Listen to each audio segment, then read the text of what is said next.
Año 2025. Buscando el reino de Dios y su justicia.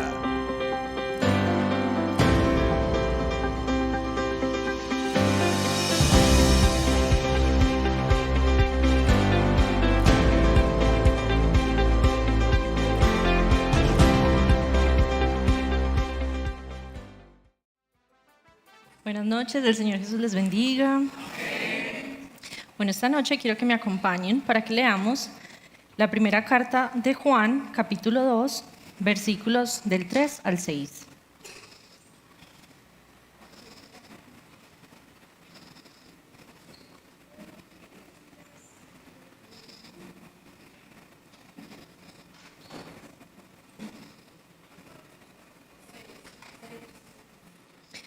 Leo en el nombre del Señor Jesús. Sabemos que hemos llegado a conocer a Dios si obedecemos sus mandamientos. El que afirma, lo conozco, pero no obedece sus mandamientos, es un mentiroso y la verdad no está en él. En cambio, el amor de Dios se manifiesta plenamente en la vida del que obedece su palabra. De este modo sabemos que estamos unidos a Él. El que afirma que permanece en Él debe vivir como Él vivió.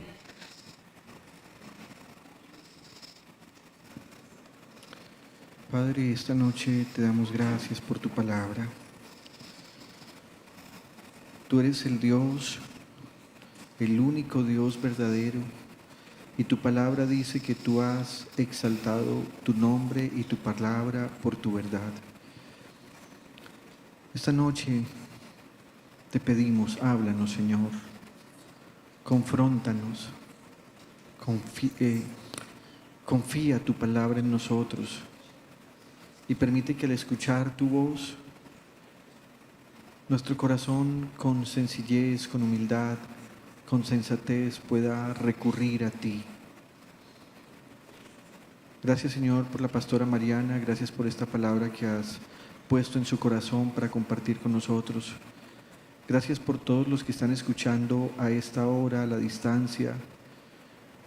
Gracias, Señor, por tu presencia en medio de nosotros. Te alabamos, Dios y Padre nuestro, en el precioso nombre del Señor Jesús y en el poder de tu Espíritu Santo. Amén y amén. Gracias, Señor.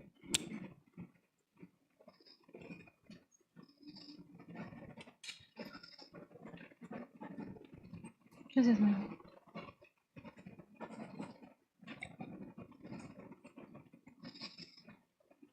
Bueno, esta noche quiero compartir con ustedes un tema que he titulado Obedientes.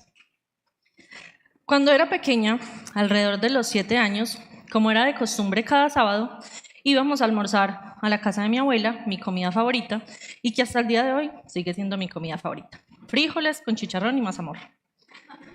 Cuando estábamos llegando, yo siempre empezaba con el desespero de querer bajarme del carro. Sin embargo, ese día en particular tuve que esperar que mi papá diera toda la vuelta porque la calle estaba repleta de vehículos estacionados. Cuando al fin terminó de parquear, escuché claramente su voz que me decía, no te bajes todavía del carro. Pero yo, sin detenerme a pensar en ninguna consecuencia, desobedecí y me bajé de inmediato. Resulta que mi papá, a través del retrovisor del carro, ya había visto que por la acera venía una bicicleta a gran velocidad. Y ya se imaginará usted cómo terminó mi desobediencia.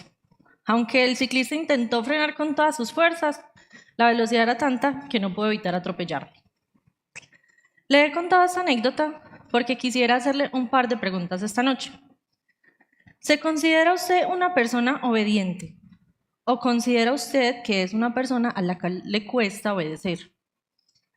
Ahora bien, cuando hablamos de obediencia, se refiere al acto de cumplir o acatar la voluntad, órdenes o normas establecidas por una autoridad, una regla o una persona.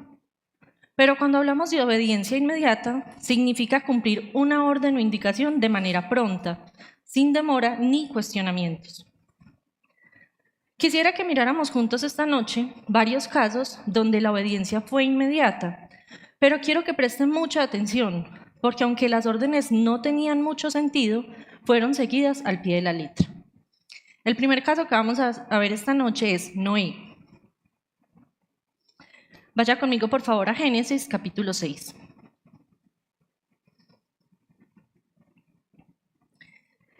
Dice así: Esta es la historia de Noé.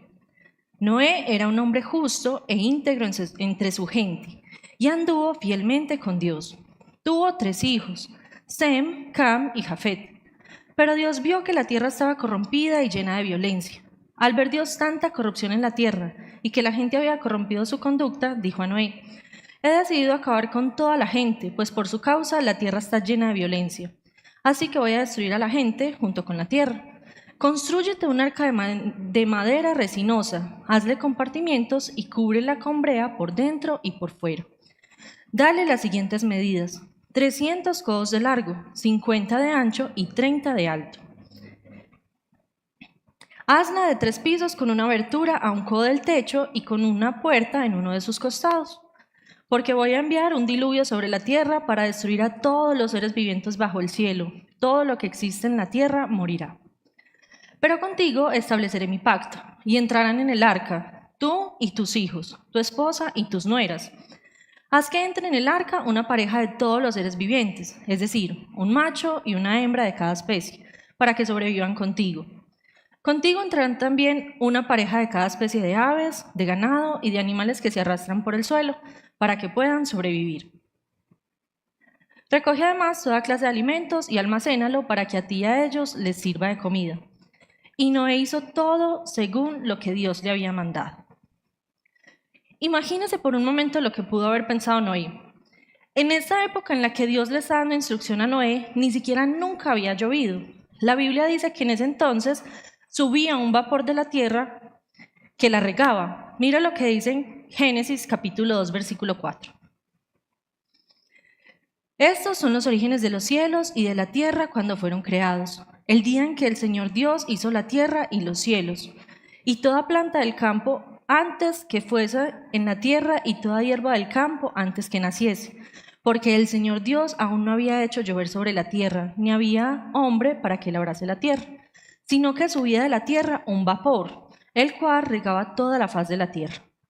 Pero ahora Dios le dice que desde el cielo descendería agua, descendería en forma de lluvia y que sería tan abundante que sería un diluvio. Repito, era algo que nunca había ocurrido. ¿Por qué creer que ocurriría algo que nunca había ocurrido? Ni siquiera nos cabe en la mente. Noé hubiera podido negarse a la orden de Dios basado en el concepto de la improbabilidad de que lloviera. Pero no fue así. Noé obedeció a Dios. Ahora bien, si usted reflexiona por un momento en la primera instrucción que Dios le da a Noé, uno podría pensar que de alguna manera era algo que se podía resolver, era algo que él debía fabricar con sus propias manos y él mismo debía construir. Entonces, digamos que esa parte parecía menos complicada. Pero ahora imagínese la segunda parte. Debía ser que las parejas de los animales entraran en el arca. Y finalmente le dice que debía recoger alimento de toda clase y almacenarlo. Pero quiero que presten nuevamente mucha atención al último versículo. Y Noé hizo todo según lo que Dios le había mandado. Otro caso, Abraham e Isaac. Y quiero que me acompañe a Génesis capítulo 22.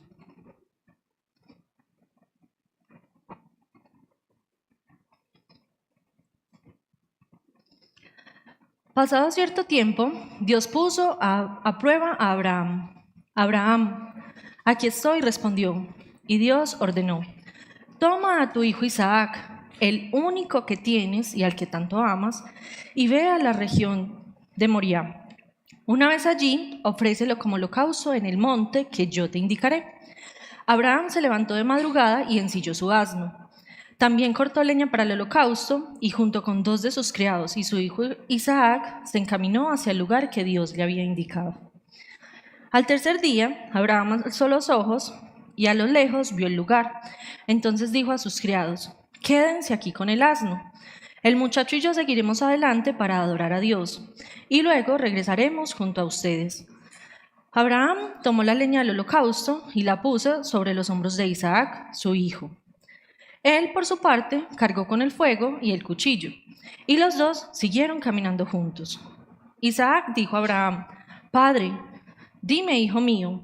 Aquí tenemos el fuego y la leña, continuó Isaac, pero ¿dónde está el cordero para el holocausto? Del cordero, hijo mío, se encargará Dios, respondió Abraham, y siguieron caminando juntos.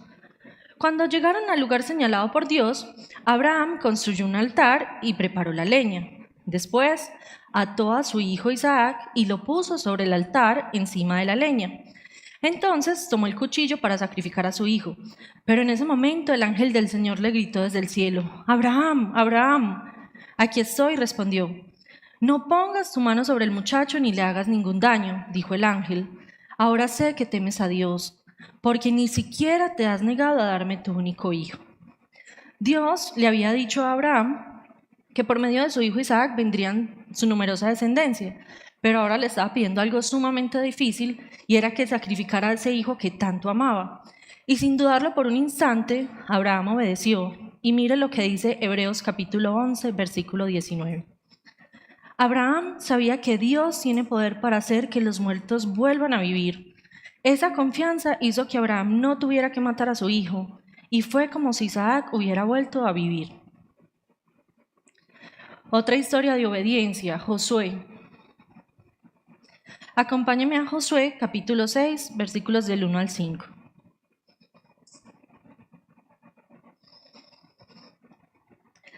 Las puertas de Jericó estaban bien aseguradas por temor a los israelitas.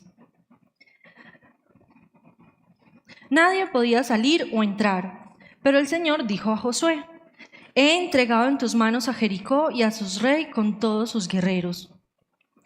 Tú y tus soldados marcharán una vez alrededor de la ciudad. Así lo harán durante 6 días.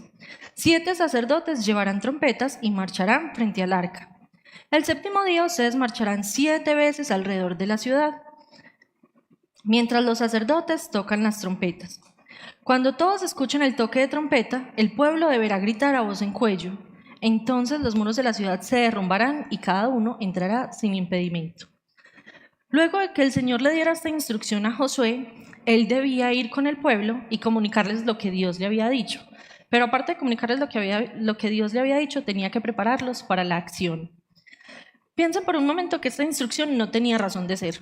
Josué estaba acostumbrado a la pelea hombre a hombre, sumado que las murallas de Jericó eran impenetrables. Da la impresión que la solución que Dios le daba a Josué no tenía mucho sentido. ¿Cómo era posible que con solo marchar alrededor de una muralla, el sonido de unas trompetas, la presencia del arca y unos gritos pudieran derribar algo tan impenetrable? Pero Josué, sin ningún reproche, se puso en marcha y obedeció. Y ya sabe usted cómo termina la historia. Mire lo que dice Josué, capítulo 6, versículo 20. Entonces los sacerdotes tocaron las trompetas y la gente gritó a voz en cuello, ante lo cual las murallas de Jericó se derrumbaron. El pueblo avanzó sin detenerse y tomó la ciudad. Otro caso, el de Gedeón. Acompáñeme al Jueces, capítulo 7, versículo 1 y siguientes.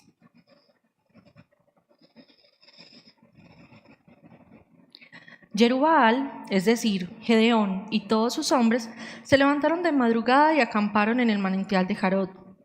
El campamento de los madianitas estaba al norte de ellos, en el valle que está al pie del monte Moré. El Señor dijo a Gedeón: «Tienes demasiada gente para que yo entregue a Madián en sus manos, a fin de que Israel no vaya a jactarse contra mí y diga que su propia fortaleza lo ha librado. Anúnciale ahora al pueblo: cualquiera que esté temblando de miedo, que se vuelva y se retire del monte de Galaad». Así se volvieron 22,000 hombres y quedaron 10,000. Pero el Señor le dijo a Gedeón: «Todavía hay demasiada gente. Hazlos bajar al agua y allí los seleccionaré por ti.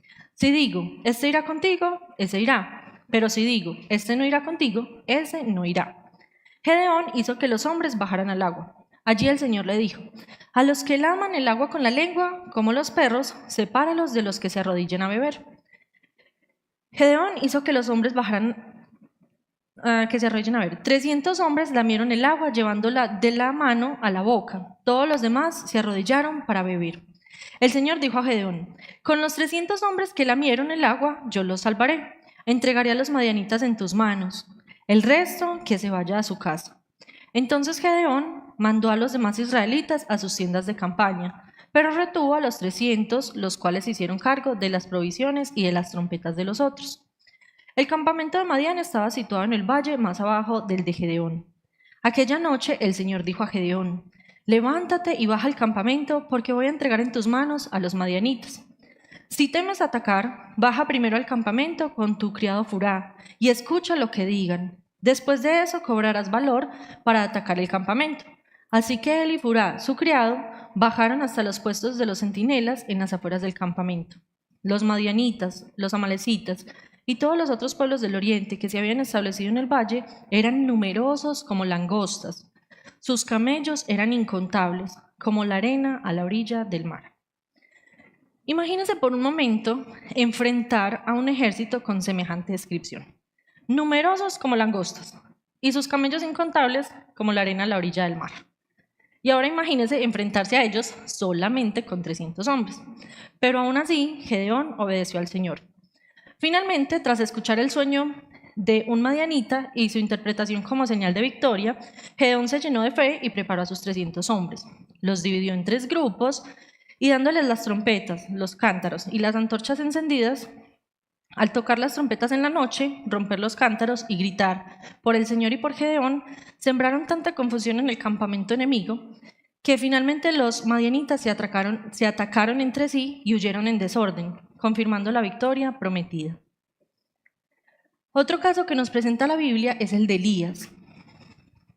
Y antes de leer el pasaje, quiero ponerlo un poco en contexto. Resulta que el rey Acab, influenciado por su esposa Jezabel, promovió activamente la adoración al dios Baal, lo que llevó a una persecución de los profetas del Señor. Como consecuencia de la desobediencia de Dios, el profeta Elías se presenta ante el rey Acab para asegurarle que no habría ni rocío ni lluvia en los próximos años hasta que él lo ordenara de nuevo, haciendo que el reino de Israel sufriera una severa sequía. Mire lo que dice Primer Libro de Reyes, capítulo 18, versículos 1 y 2. Después de un largo tiempo, en el 3er año, la palabra del Señor vino a Elías y le dio este mensaje: ve y preséntate ante Acab, que voy a enviar lluvia sobre la tierra. Así que Elías se puso en camino para presentarse ante Acab.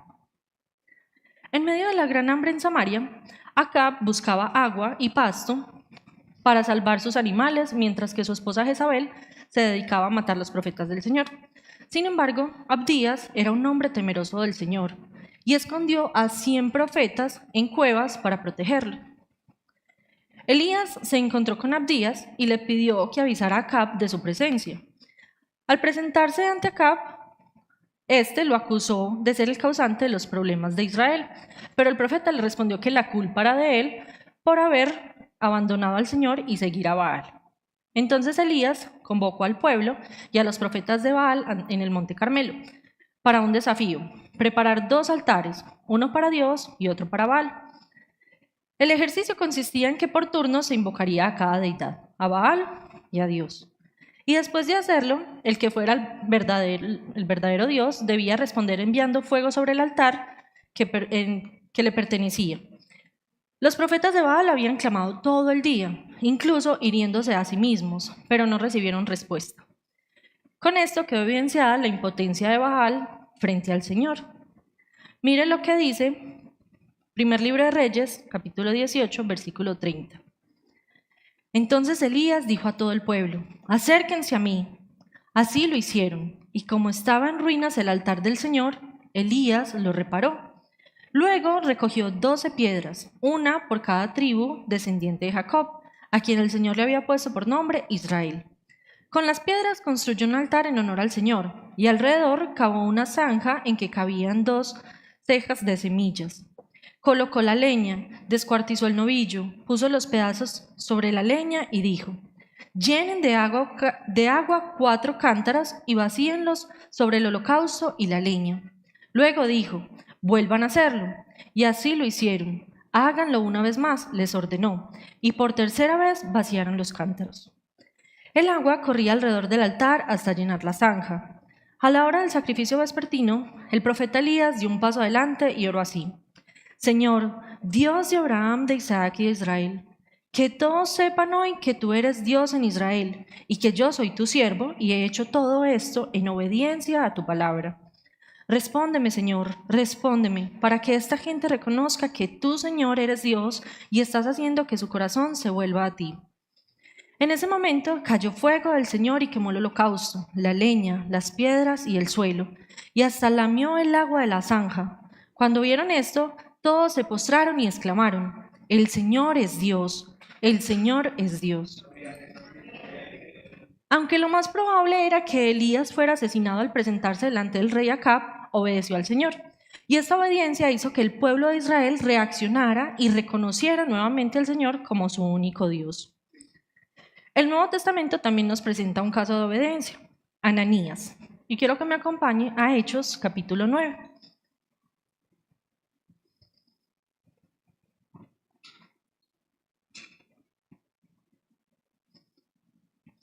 Había en Damasco un discípulo llamado Ananías, a quien el Señor llamó en una visión. Ananías, aquí estoy, Señor. Anda, le dijo el Señor, ve a la casa de Judas, en la calle llamada derecha, y pregunta por un tal Saulo de Tarso. Está orando y ha visto en una visión a un hombre llamado Ananías que entra y pone las manos sobre él para que recobre la vista. Entonces Ananías respondió: Señor, he oído hablar mucho de ese hombre y de todo el mal que ha causado a los que creen en ti en Jerusalén. Y ahora lo tenemos aquí, autorizado por los jefes de los sacerdotes para llevarse presos a todos los que invocan tu nombre. Ve, insistió el Señor, porque ese hombre es mi instrumento escogido para dar a conocer mi nombre tanto a las naciones y a sus reyes como al pueblo de Israel. Yo le mostraré cuánto tendrá que padecer por mi nombre. Ananías se fue y cuando llegó a la casa le impuso las manos a Saulo y dijo: Hermano Saulo, el Señor Jesús, que se te apareció en el camino, me ha enviado para que recobres la vista y seas lleno del Espíritu Santo. Al instante cayó de los ojos de Saulo algo como escamas y recobró la vista. Se levantó y fue bautizado. Luego comió y recobró las fuerzas. Saulo en Damasco y en Jerusalén. Saulo pasó varios días con los discípulos que estaban en Damasco. Ananías obedece la instrucción del Señor de ir a buscarlo a pesar de la fama que él tenía en cuanto a la persecución de aquellos que creían en Jesús. Ahora bien, Dios ha sido muy fiel a su palabra y con sinceridad la Biblia también nos muestra casos de personas que dudaron antes de obedecer, y uno de ellos es Moisés. Y quiero que me acompañe a Éxodo capítulo 4.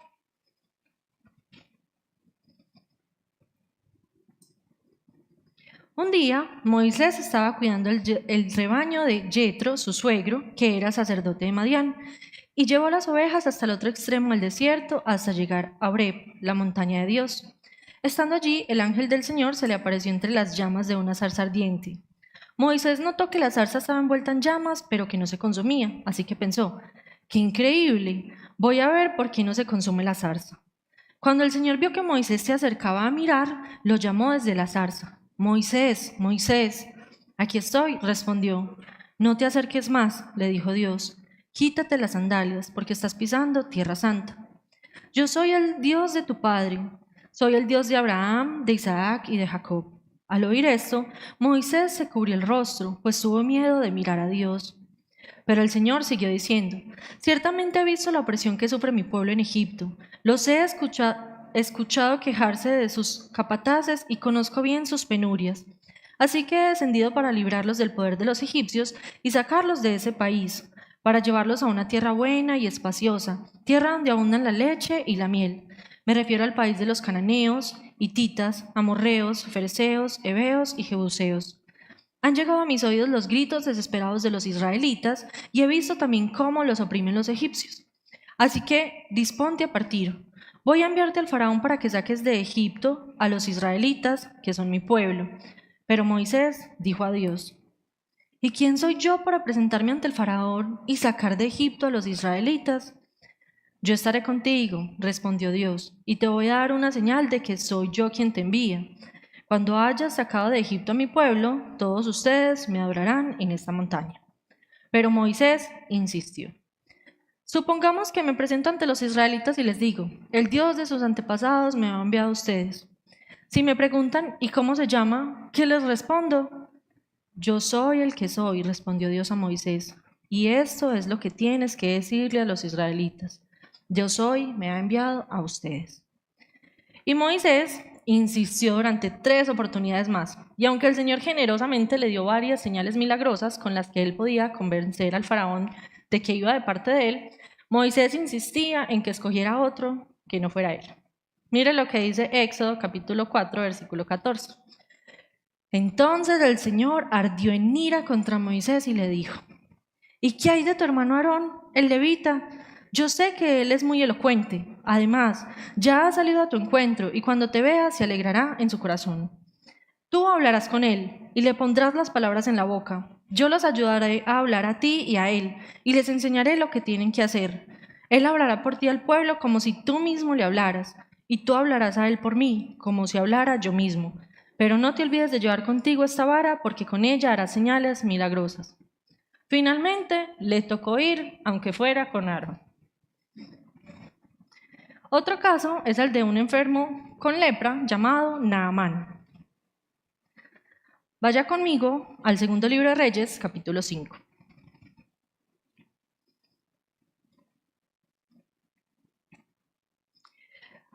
Antes de empezar a leer, quiero ponerlo también un poco en contexto. Naamán era un comandante del ejército del rey de Aram. Era un hombre poderoso y valiente, pero sufría de una enfermedad en la piel. Él tenía una esclava israelita que servía a su esposa y que le sugirió que acudiera a un profeta en Samaria para ser sanado. Naamán informó al rey de Aram, quien le autorizó el viaje y le entregó una carta para el rey de Israel junto con sus abundantes regalos.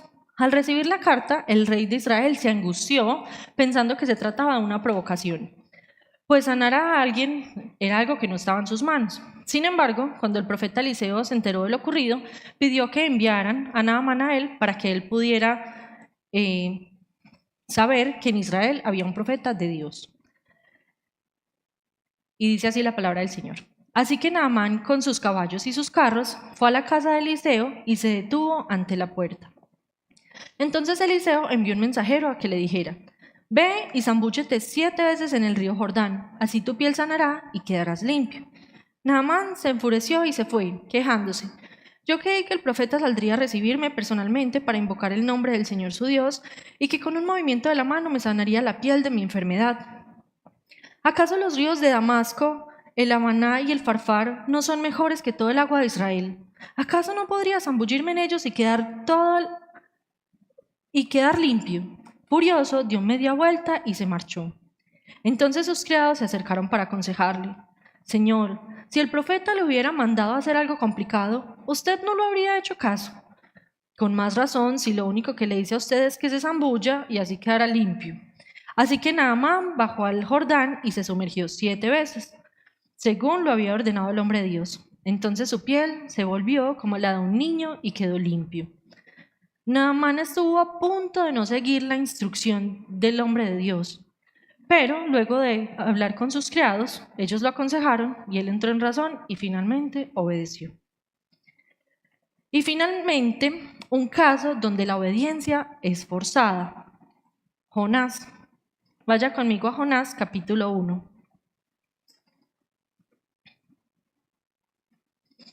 La palabra del Señor vino a Jonás, hijo de Amitai. Levántate y ve a la gran ciudad de Nínive y proclama contra ella que su maldad ha llegado hasta mi presencia. Pero Jonás huyó del Señor y se dirigió a Tarsis. Bajó a Jope, donde encontró un barco que zarpaba rumbo a Tarsis. Pagó su pasaje y se embarcó con los que iban a esa ciudad, huyendo así del Señor. Pero el Señor lanzó sobre el mar un fuerte viento y se desencadenó una tormenta tan violenta que el barco amenazaba con hacerse pedazos. Todos los marineros tenían miedo y cada uno clamaba a su Dios. Y arrojaron el cargamento al mar para aligerar el barco. Jonás, en cambio, había bajado al fondo de la nave para acostarse y dormía profundamente. El capitán del barco se le acercó y dijo: ¿Cómo puedes estar durmiendo? Levántate, clama a tu Dios, quizá tenga piedad de nosotros y no perezcamos. Los marineros, por su parte, se dijeron unos a otros: Vamos, echemos suertes para averiguar quién tiene la culpa de que nos haya venido este desastre. Así lo hicieron y la suerte recayó sobre Jonás. Entonces preguntaron: Dinos ahora, ¿quién es el responsable de causarnos este desastre? ¿A qué te dedicas? ¿De dónde vienes? ¿Cuál es tu país? ¿A qué pueblo perteneces? soy hebreo y temo al Señor, Dios del cielo, que hizo el mar y la tierra firme, respondió. Al oír esto los marineros se aterraron aún más, y como sabían que Jonás huía del Señor, pues él mismo lo había contado, le dijeron, ¿qué es lo que has hecho? Pero el mar se había enfurecido más y más, así que preguntaron, ¿qué haremos contigo para que el mar se calme? Tómenme y láncenme al mar, verán que el mar se calmará. Les respondió, yo sé bien que por mi culpa se ha desatado sobre ustedes esta terrible tormenta. Sin embargo, en un intento por regresar a tierra firme, los marineros se pusieron a remar con todas sus fuerzas, pero como el mar se enfurecía más y más contra ellos, no lo consiguieron.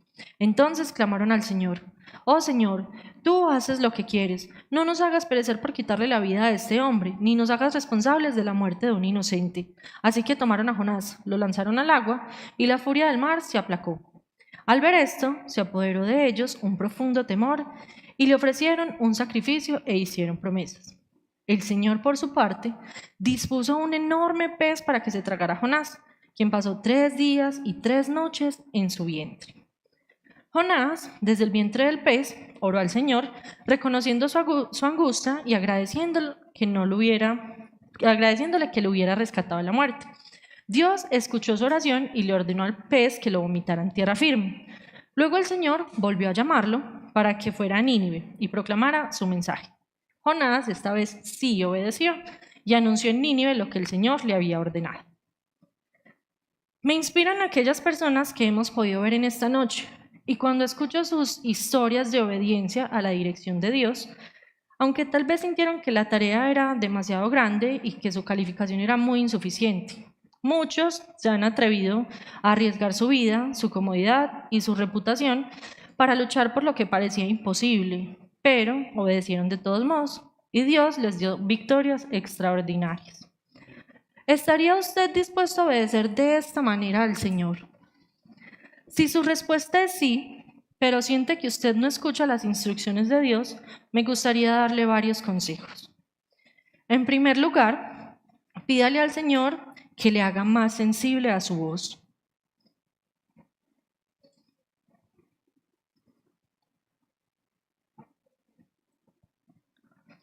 Mira lo que dice Juan, capítulo 10, versículo 27. Mis seguidores me conocen y yo también los conozco a ellos. Son como las ovejas que reconocen la voz de su pastor y él las conoce a ellas. Mis seguidores me obedecen y yo les doy vida eterna. Nadie me los quitará. No puedes obedecer a Dios si no sabes lo que Dios quiere que hagas, y el primer componente de la obediencia es oír su voz. Dios usa todo tipo de medios para comunicar su presencia y su voluntad a las personas. Una zarza ardiente, columnas de nube y fuego, un susurro después de un terremoto, un burro, un dedo que escribe en la pared, apariciones de ángeles y voces celestiales, por nombrar solo algunos. Me gustaría que observemos las formas más habituales que tiene de hacerlo. En primer lugar, la Biblia. Las Sagradas Escrituras es la manera en que Él nos habla a todos todo el tiempo. El hecho de que Dios ha hablado y sigue hablando a través de las páginas de las Sagradas Escrituras es suficientemente impresionante. La Biblia es nuestra prioridad número 1 y la fuente más común de oír las instrucciones de Dios. En segundo lugar, sueños y visiones. Dios le habló a través de sueños a Jacob, a José, al faraón, a Salomón y a Daniel, y usó visiones, que son sueños mientras está despierto, para comunicarse con Abraham, con Zacarías, con José, la esposa de Pilato, Cornelio y Pedro. A veces Él sigue usando esos métodos para conectarse con nosotros, y fue una promesa que Dios hizo por medio del profeta Joel y que fueron anunciadas por apóstoles como Pedro y Pablo. En tercer lugar, una voz audible. Este es el método de comunicación divina que todos queremos, pero es muy poco frecuente, incluso en las Sagradas Escrituras. Dios conversó con Adán y Eva antes y después de que pecaran. Se le apareció a Abraham como el ángel del Señor y habló con él. Le habló a Samuel en el templo, le susurró a Elías cuando el profeta estaba deprimido, y se pronunció en el bautismo de Jesús, en la transfiguración y justo antes de la crucifixión. Y en cuarto lugar, sabiduría divina. Muchas veces el Señor nos inspira y nos desafía a través de los consejos de nuestras autoridades, como nuestros pastores, nuestros padres, incluso a través de nuestros amigos piadosos. En segundo lugar, pídale al Señor que le dé un corazón receptivo y sensible. Mira lo que dice Ezequiel, capítulo 36, versículo 26 y 27. Les daré un nuevo corazón y derramaré un espíritu nuevo entre ustedes. Quitaré ese corazón de piedra que ahora tienen y les pondré un corazón de carne. Infundiré mi espíritu en ustedes y haré que sigan mis estatutos y obedezcan mis leyes. Un corazón receptivo y sensible a Dios es aquel que está abierto a su guía, es dócil a su voluntad y se conmueve por la compasión y las necesidades de los demás. Pídale al Señor que le dé un corazón receptivo y sensible. Cuanto más receptible sea a las cosas pequeñas, tanto más usted estará dispuesto a lo que Dios te quiere en asuntos más grandes. En tercer lugar, pídale a Dios que le conceda valor para responder al instante a su voluntad y dirección. Mire lo que dice Santiago, capítulo 1, versículo 22.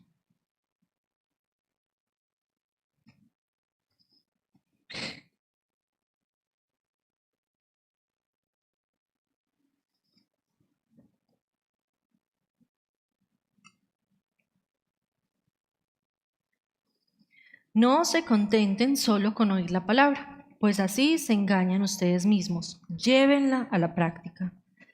El que escucha la palabra, pero no la pone en práctica, es como el que se mira en el rostro en un espejo, y después de mirarse se va y se olvida enseguida de cómo es. Pero quien se fija atentamente en la ley perfecta que da libertad y persevera en ella, no olvidando lo que ha oído, sino haciéndolo, recibirá bendición al practicarla. Pídale al Señor que le ayude a tomar decisiones de modo que su reino sea más visible para las personas con las que usted se encuentra a diario. A manera de conclusión, cuando examino mi propia vida, puedo señalar fácilmente momentos en los que tuve una clara oportunidad de tomar una decisión y elegí la desobediencia. En cada uno de esos casos me hubiese gustado tomar un camino diferente. Pero cuando nos proponemos escuchar y obedecer al Señor nuestro Dios, debemos considerar con toda sinceridad la influencia negativa que la cultura ha ejercido en nuestras expectativas de Dios.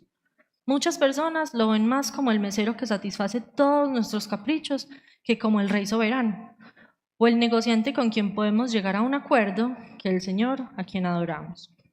Si lo vemos como un ser menor que el poderoso Rey soberano del universo, supondremos que nuestros planes son mejores que los suyos, que nuestros deseos son más importantes que sus propósitos y que nuestra comodidad es más esencial que su reino. En otras palabras, si suponemos que sabemos mejor que Dios cómo debe ser nuestra vida, no lo escucharemos muy bien y sin duda no le obedeceremos si nos parece inconveniente hacerlo. La gente piensa que sabe más de Dios acerca de sus relaciones, sus finanzas, sus metas y propósitos, su estilo de vida y todos los otros aspectos de su existencia. Estas erróneas suposiciones se dan a conocer de muchas maneras, principalmente a través de prioridades desacertadas y su nivel de preocupación. Invierten mucho tiempo y dinero en cosas que no tienen importancia para el reino de Dios y no les queda el tiempo para el estudio de la palabra de Dios, ni para orar, ni para animar a los demás o ser alentados, ni para el servicio al Señor. De hecho, suponemos que podemos manejar nuestro destino mejor que Dios. Pasamos por alto al Rey que murió para mostrar su amor por nosotros y en su lugar escuchamos las voces de nuestra cultura que prometen satisfacción, alegría y amor. No importa cuántas vidas arruinadas hemos visto, muchos han llegado a pensar, tal vez sea así, pero yo lo puedo solucionar. Recuerde, la clave para una vida extraordinaria es la obediencia inmediata a Dios y la firme creencia de que su plan para nuestra vida es mucho mejor que cualquier otra cosa que podamos imaginar. Señor y Padre nuestro, Esta noche nos presentamos delante de ti y antes que presentar una petición, te pedimos perdón, porque muchas veces tú nos has hablado y nos has dado la opción de elegir y hemos elegido la desobediencia más que la obediencia. Y hoy nos arrepentimos por eso, Señor. A veces hemos creído que somos tan insuficientes que hemos llegado a pensar, ¿y por qué razón me hablaría a mí el Señor? Pero Señor, tú siempre estás dispuesto a hablarnos a todos. Tú siempre has permitido que nosotros te conozcamos y escuchemos tu voz a través de tu palabra. Pero también nos has permitido escuchar tu voz, también nos has permitido tener sueños y visiones, y también nos has permitido tener el consejo de nuestras autoridades. Así que esta noche te pedimos perdón por eso, Señor, pero queremos también elevar esta petición, Señor, y es que tú nos hagas sensibles a tu voz, que tú nos des un corazón receptivo y sensible, pero que también nos concedas el valor para responder al instante a tu voluntad y a tu dirección. Señor, seguramente habrá más oportunidades en las que en mi incapacidad crea que no es una instrucción tuya y escoja la desobediencia en vez de obedecerte. Yo te ruego, Señor, por favor, dirígenos y permítenos escucharte. Hemos orado en tu nombre, Jesús, y por el poder de tu Espíritu Santo. Amén y amén.